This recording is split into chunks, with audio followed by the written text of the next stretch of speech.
Vamos lá, enfim. professora. Bom, estar aqui de novo é um prazer. Arthur, Alípio, Mauro, Universo, que acho que não deve estar aí, a Vivian, o Tarcísio, que a gente está sempre junto. Infelizmente, essa pandemia nos afastou fisicamente, né? Mas estar aqui um pouco é ótimo. É claro que ser endodontista e falar de endo aqui, nesse grupo, onde está todo mundo afim de dentística e ainda por cima tem a professora Esperança e o professor Tarcísio junto, é uma missão meio um pouco difícil, mas vamos lá, vamos falar. E eu gostaria, Tarcísio e Esperança, que vocês quiserem falar alguma coisa durante a aula, fiquem à vontade, porque a minha proposta é muito mais da gente bater um papo do que fazer algum tipo de aula formal, acho que não é o caso. Tá? Então, vamos lá. O que aconteceu aqui? Aqui, vamos lá, pronto. Então, vamos lá. A proposta da aula de hoje, vocês estão me ouvindo bem? Está tudo em ordem? A proposta da aula de hoje... O som está ótimo, pode ir. Então, tá bom.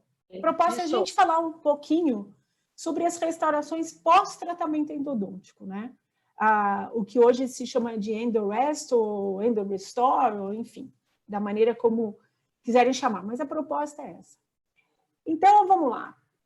A gente tem que primeiro quebrar um tabu de que o tratamento endodôntico diminui a resistência do dente, né?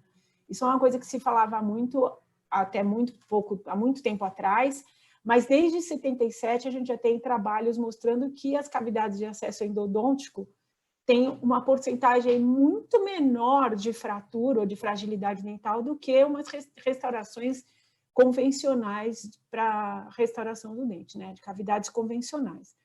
Então, já em 77, a gente vê que o risco a resistência é diminuída só em 5% em acesso endodônticos, quando a gente tem 61% numa MOD, enfim. Mas, em contrapartida, também a gente tem que quebrar o tabu de que os fracassos de origem endodôntica são maiores que os outros, né?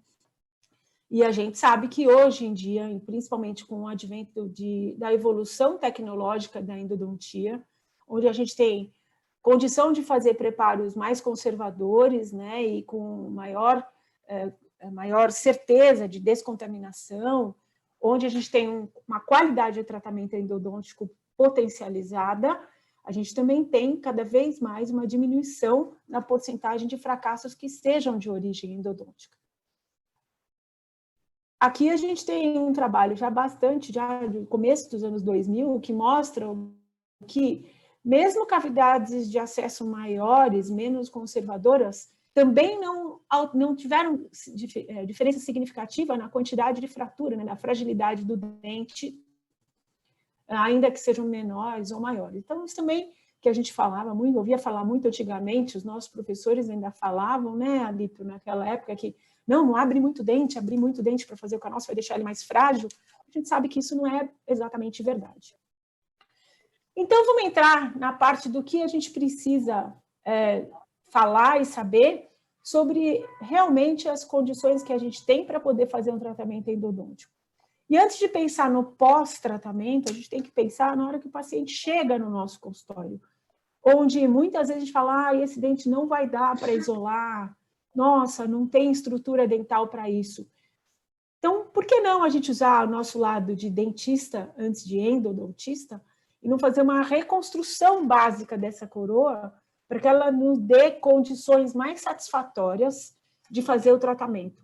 Então, dentes com a condição coronária destruída, a gente pode perder ali alguns minutinhos ou investir alguns minutinhos antes de começar a cirurgia de acesso, para a gente poder isolar essa coroa, fazer uma reconstrução que vai melhorar a qualidade do meu isolamento, estabilidade do isolamento absoluto e impedir uma contaminação dessa cavidade.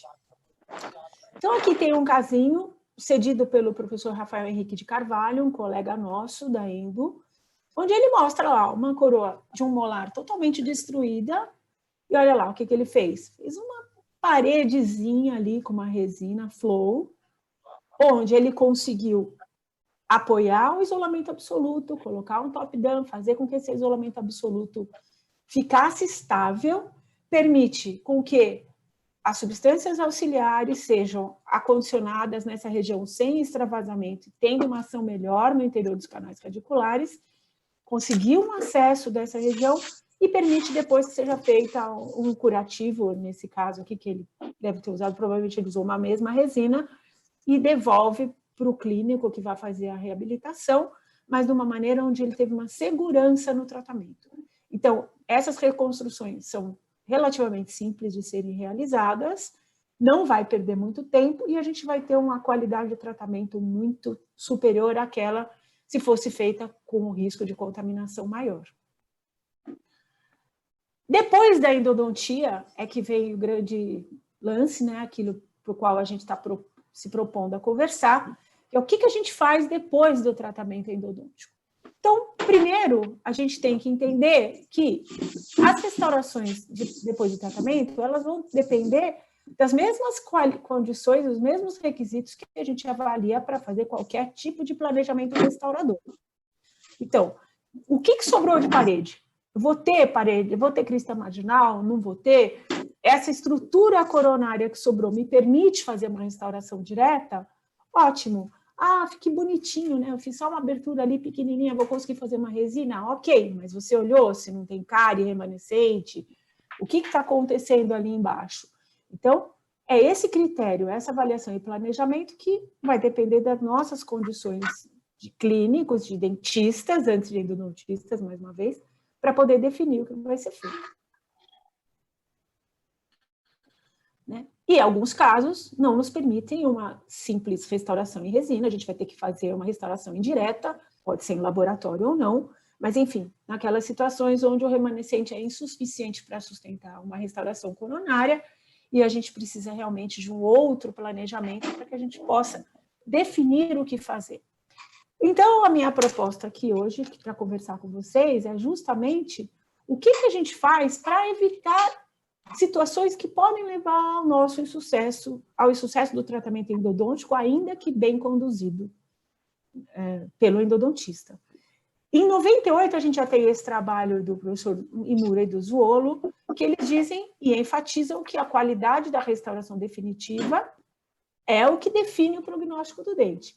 Então, por isso que quando vem o dente foi feito um tratamento endodôntico super bonitinho e tal, mas não foi feita uma blindagem, não foi feita uma proteção desse tratamento, o paciente demora 3, 4 meses para procurar a reabilitação e a gente fala, não, agora vai ter que tratar de novo o seu canal e fica, como assim? Mas eu acabei de fazer o canal. Então, é essa situação que a gente quer evitar e é nisso que, às vezes, poucos minutos de trabalho a mais de quem está fazendo o canal já consegue evitar tantos problemas que vale a pena a gente pensar nisso. Esse trabalho de 2007 está mostrando lá aquilo que a gente já está cansado de falar, a gente que é endodontista discute isso toda hora, que é justamente que a gente tem que fazer um selamento tridimensional desse canal, tem que fazer uma restauração imediata, uma blindagem, para que a gente garanta que o nosso limiar bacteriano esteja baixo, que a gente tenha realmente uma desinfecção desse sistema de canais radiculares para ter o sucesso do nosso tratamento. Então, qual é a importância do selamento coronário? Que nós já vamos entrar nisso agora. Assim que terminamos o canal, nós precisamos fazer com que toda a porção obturada desse canal seja isolada e selada para a gente ter uma redução no risco de fratura, aumentar nosso índice de sucesso e prevenir a recontaminação. A isso a gente chama de blindagem coronária, que no nosso tempo não existia esse termo, mas que hoje é um termo altamente conhecido e consagrado, onde a gente vai fazer o que nessa blindagem? A gente vai impedir que entre micro-organismos dentro da porção coronária, da porção radicular do canal que está obturada e garanta a longevidade do nosso tratamento endodôntico. Ou seja, vamos, de novo, aquilo que a gente já falou, fortalecer essa estrutura remanescente e selar o nosso tratamento. Consagrar, eu brinco que é a assinatura do endodontista. Você fechou e blindou, ok, seu trabalho está garantido ali. É claro que, como disse o professor Tarcísio no final da aula dele, existe uma linha muito tênue de divisão entre quem faz isso. se o endodontista faz essa blindagem, né, a restauração, ou se o clínico geral faz essa restauração. Claro que a grande vantagem é quando você fez o tratamento endodôntico e você também vai restaurar o dente. Ótimo, aí você já está no caminho. Mas eu ainda acho que se a gente tem um combinado com aquele colega que te encaminhou o paciente, que pelo menos te permita fazer a blindagem, né? Se você souber o que ele vai fazer depois naquele dente, eu vou fazer uma restauração ou eu vou pôr um post. Se você tiver este caminho, já facilita muito, tanto para o endodontista quanto para o clínico geral. E a hora que a gente entrar num casinho clínico, vai ficar mais fácil de vocês entenderem isso. Então, com o que a gente faz essa blindagem? A gente usa materiais adesivos, resinas com carga ou pinos de fibra de vidro. Depende da estrutura coronária remanescente. Certo? Mais uma vez. Desculpa, eu fui para trás. Aqui. As resinas Bulk Fill Flow são as resinas de eleição hoje para a gente fazer essa blindagem da entrada dos canais, porque é uma resina muito fácil da gente usar, né? Elas têm um tempo de trabalho muito rápido, são protocolos muito simplificados, e a gente tem bastante trabalhos mostrando que realmente ela reduz a presença de espaço, de microinfiltrações na interface dente-restauração. Então, é uma resina hoje de eleição, que tem propriedades melhores do que as resinas flow convencionais, né, justamente pela carga. Então, a gente prefere usar as resinas Bulk Fill para vedar essa entrada dos canais. Como é que a gente vai fazer essa blindagem coronária? Inclusive, esse slide é de uma aula sua, professora Esperança, que você nos deu aí há um tempinho atrás. Então, mostrando o quê? Eu agradeço a referência, mas ela é desse autor que está aqui embaixo. Não, eu sei que é dele, mas Obrigada. Como foi falado, isso é um plágio da sua aula. Eu coloquei a referência dele porque justamente achei que era mais correto de fazer. Mas, enfim, então a gente vai ter duas opções para fazer essa blindagem, né? Você pode fazer essa blindagem diretamente em cima da gutapercha do cimento obturador, onde a gente baixaria no máximo 2 milímetros, até nem precisa tudo isso, da entrada do canal radicular, e preenche desde lá com uma resina flow, desde a entrada dos canais. É claro que essa é uma situação bastante simples de ser feita, e bastante tranquila. A única coisa é que a gente perde uma guia, caso você tenha que entrar nesse canal novamente, ou para um retratamento, ou para a instalação de um retentor intrarradicular. Então, a gente tem uma segunda opção, onde a gente baixa também esses 2 milímetros, só que a gente põe um guiazinho, uma bolinha pequenininha de um teflon, para você ter esse caminho mais fácil de ser localizado na necessidade de você intervir ou de você fazer qualquer acesso intrarradicular. E depois vem com a resina flow da mesma maneira. Certo? Então, tá bom. Depois disso, a gente faria uma restauração direta em resina, num caso onde fosse uma restauração simples. Voltando um pouquinho, o que acontece? Se o endodontista devolver um dente nessa situação para o clínico geral, a gente já tem uma porcentagem muito aumentada de sucesso desse tratamento. Porque por mais que o dentista, o clínico, o que quer que seja, ele mexa aí, na porção que a gente obturou, que a gente trabalhou, que a gente tomou todo cuidado para instrumentar, para descontaminar, para diminuir o limiar bacteriano, está isolada, ela não vai estar contaminada. Ele pode colocar a resina que ele quiser em cima, fazer o tratamento que ele quiser, que o nosso tratamento endodôntico está preservado. Aí, nós não vamos entrar exatamente em que tipo de restauração vai ser feita, mas pode ser feita uma restauração direta em resina, aí usando a resina de escolha, como já foi citado anteriormente, né, aquela resina que você, como dentista, está mais habituado a usar, que tem mais domínio de técnica, e a gente restaura esse dente convencionalmente. Eu coloquei um casinho aqui, para vocês entenderem, que eu estou tentando colocar um pouco do ponto de vista do clínico e também um pouco do endodontista, né? Então, vamos lá. Esse casinho a gente fez essa semana no consultório. É engraçado, né? Parece que quando você vai dar aula sempre aparece um casinho interessante para a gente montar. Às vezes a gente acha que os professores estão inventando, mas enfim. Ok, essa paciente apareceu com esses 2 incisivos para fazer e fizemos o acesso, instrumentação, PUI com irrigação, tudo direitinho, secagem desses dentes, a dupla secagem com cone de papel, obturação com cone de Gutapest e H+, o corte desses cones, ok, e tá lá na foto da direita, vocês estão vendo as entradas dos canais com a Gutapest colocada e cortada. Muito bem, nesse caso, nós optamos por fazer a restauração direta desse dente. Então tá lá. Usamos um adesivo universal, para não ter que entrar com condicionamento ácido nem nada. Eu coloquei um guiazinho de Teflon, dá para ver aí, acho que no slide mais baixo. Preenchimento dos primeiros milímetros com uma resina Bookfill Flow. E depois o preenchimento da cavidade com uma resina convencional. Eu gosto de colocar clarinha para evitar transparência, né? Para ficar mais, já que não preciso me preocupar muito, uma vez que o acesso é lingual, mas eu gosto sempre de pôr uma resina um pouquinho mais clara. Uma fotopolimerização com bons fotopolimerizadores, que a gente vai discutir na aula seguinte com o professor Mauro. E aí o resultado final do tratamento já com a endodontia realizada e a restauração instalada.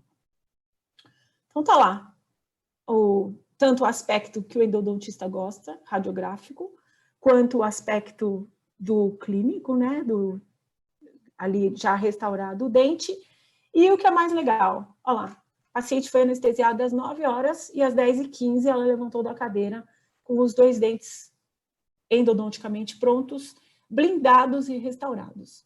É claro que aqui entra na discussão de quem deve fazer essa restauração. Nesse caso, a paciente era minha, de clínica também, então eu não tive que negociar com ninguém. Mas, se o paciente não é seu de clínica, se você vai devolver o paciente para receber a restauração no dentista dele, né, de confiança, você pode parar na blindagem, mas de qualquer maneira, colocar uma blindagem com uma resina flow, com guia ou sem guia, aumenta em muito pouco tempo o tratamento endodôntico. A blindagem, na minha opinião, deve ser feita pelo endodontista e mandar direto para vocês, para que a restauração seja feita de uma maneira mais segura. Então, tá lá. É claro que os dentes despolpados precisam de ser reforçados, né? Porque normalmente a gente não tem uma estrutura coronária suficiente para poder receber uma restauração adequada. Então, nós vamos entrar nas situações em que a gente precisa de retentores intrarradiculares. Eu não vou entrar aqui no mérito de retentores metálicos ou retentores de fibra de vidro, porque a gente não vai ter nem tempo hábil para discutir isso. Mas, hoje em dia, a gente tem o uso dos posts de fibra de vidro como consagrados, principalmente pelas características deles, de flexibilidade, radiopacidade, de ter um índice de flexão muito mais próximo da dentina, e que a gente consegue ter todas essas características aí, que eu acho esse slide bem legalzinho, onde a gente tem muitas vantagens e muitas explicações sobre os posts, né? E fazer essa blindagem imediata, ele tem um custo muito mais acessível, e só de não ter que moldar, manda para o laboratório, voltar, já é para o paciente muito mais confortável. O que é importante saber, é claro, que justamente por causa dessa flexibilidade, o post pode até fraturar, mas o dente vai ser preservado, diferente dos retentores metálicos que fraturavam os dentes e saíam inteirinhos, né? Ficavam lindos. Os pré-molares, como a professora Daniela, não, a professora Andréa falou, são dentes que a gente sempre tem que tomar mais cuidado, né? Pela posição dele na boca, pelas forças que eles são sujeitos e pela normalmente o tipo de fratura que eles recebem. Então, a gente precisa tomar um pouco mais cuidado quando a gente está falando de pré-molares. Esse caso está no site da FGM, foi uma reconstrução feita com Alcencor, né, que é o cimento preconizado por eles para fazer esse tipo de reconstrução.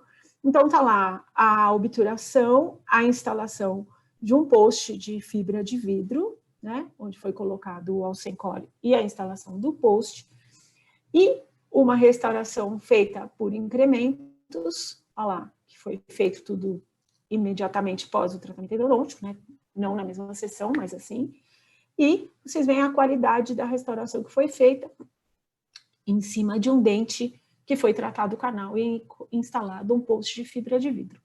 Então, é claro que isso é uma situação de eleição e que hoje a gente consegue trabalhos muito próximos a isso, nem precisa ser de um caso tão bonito quanto esse num site de uma empresa do porte da FGM, né?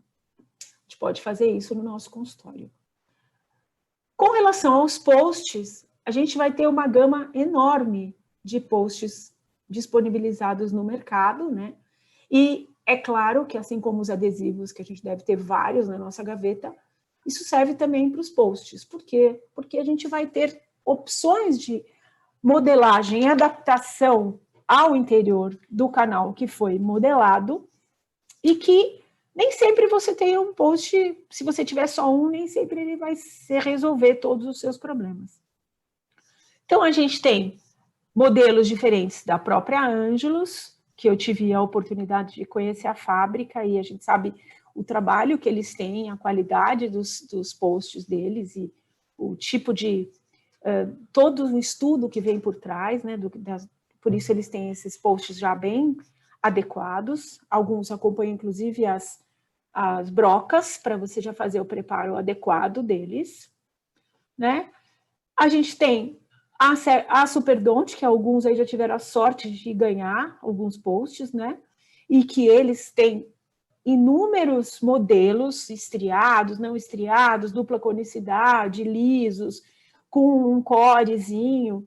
Então, que eles são bastante legais também para a gente poder adequar ao tipo de dente que nós vamos nos propor a restaurar. Os da FGM, que tem essa diferenciação, né, de dupla conicidade e o convencional, né? Esses especiais são legais porque eles têm um afinamento, né, na parte mais apical. Então, a gente, às vezes, quando tem uma coroa mais destruída, tem um diâmetro maior na cervical, o que é legal para a gente usar também. E eu queria mostrar para vocês um casinho clínico de um post modelado, onde a gente pegou um tratamento endodôntico que foi realizado também numa sessão única. Então, está lá feita a instrumentação, a obturação. Nesse caso, a gente optou por fazer uma obturação com Max Paden, uma termoplástica. Depois, o corte do material obturador, onde a gente vai descer abaixo do nível, pelo menos 1/3 da raiz, para a gente poder ter pelo menos 5 milímetros abaixo do nível cervical, para a gente poder ter, do nível ósseo, para a gente poder ter certeza de que não vai estar causando nenhum tipo de risco nessa raiz, tá? A limpeza desse canal. E como que a gente vai selecionar esse post? Pegando uma radiografia de final do tratamento. Então, nós vamos ter a condição de usar essas reguinhas auxiliares, que na maioria dos postzinhos, dos kits, são disponibilizadas para a gente poder ver o tamanho da raiz que a gente tem para trabalhar. Tá lá, colocando, se possível, 2/3 no interior do canal, né? Para a gente evitar de ter fraturas na região cervical.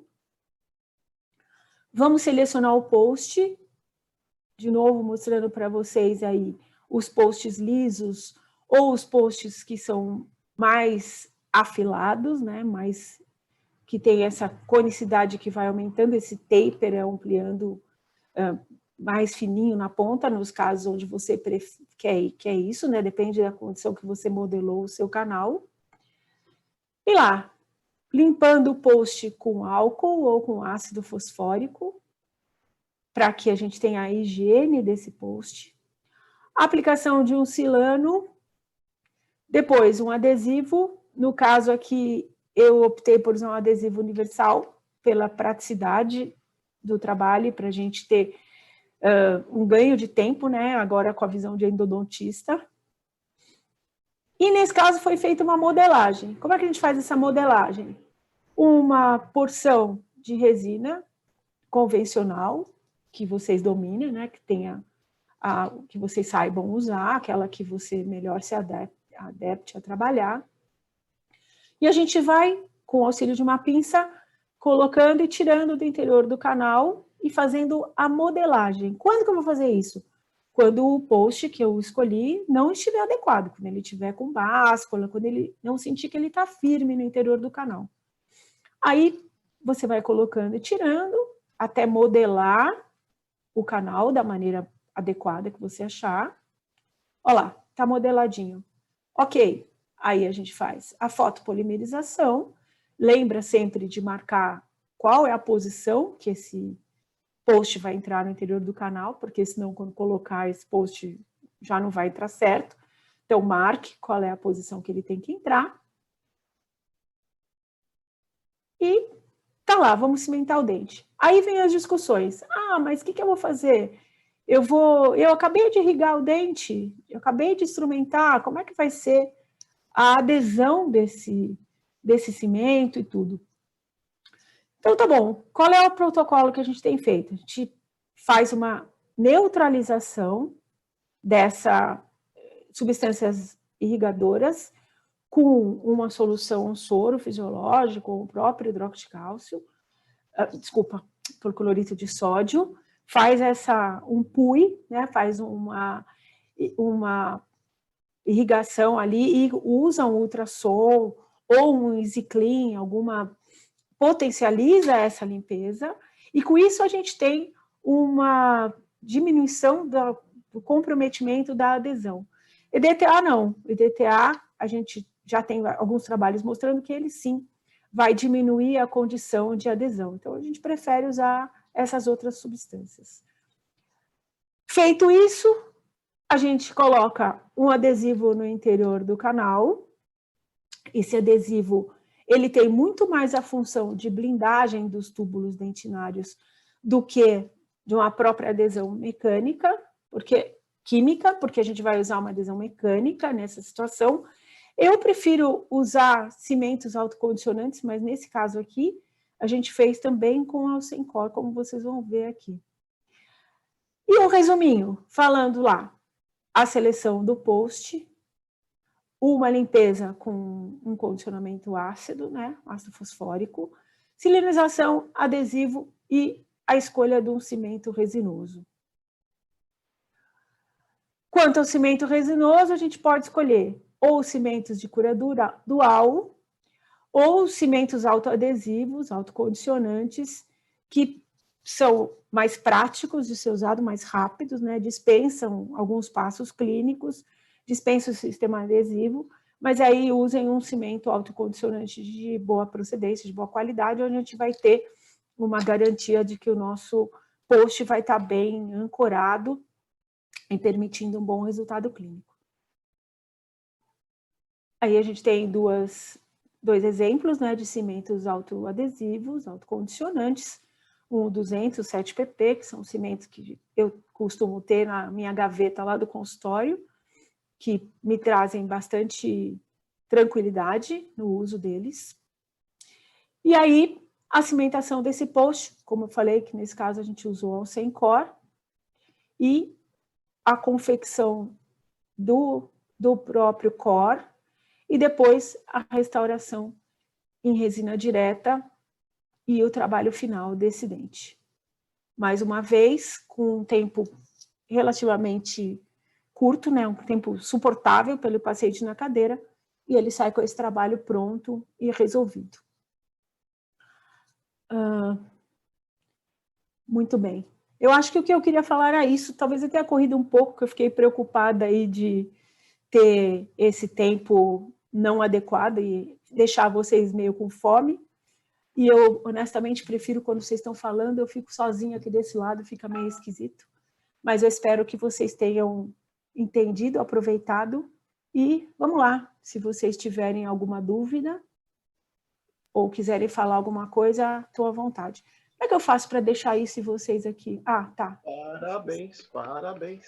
Parabéns, parabéns, maravilhosa aula. Acho que eu corri um pouco, mas enfim, espero que foi não tenha ótimo, excelente. Olha, parabéns. comprometido Muito vocês. legal. Tá bom, obrigada, que bom.